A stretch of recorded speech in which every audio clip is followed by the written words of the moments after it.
പക്ഷേ ഇന്ന് നല്ലൊരു സണ്ണി ഡേ ആണ്, കലക്കനാണ്. എനിക്ക് ഒരു ആംബിയൻസ് കിട്ടിയതും കലക്കനാണ്. നല്ല ബെഞ്ച്, നല്ല സ്പേസ് ഉണ്ട്.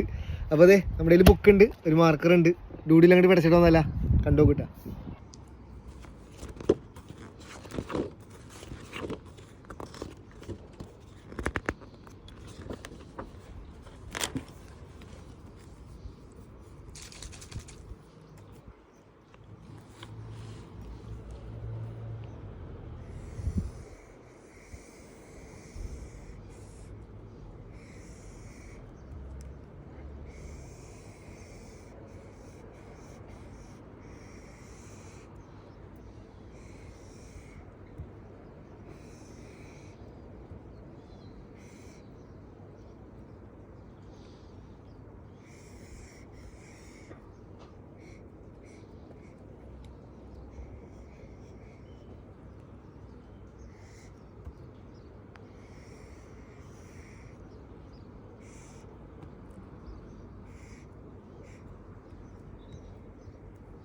അപ്പോൾ അത് അത്രേ ഉള്ളൂ കേട്ടോ, സിമ്പിളല്ലേ.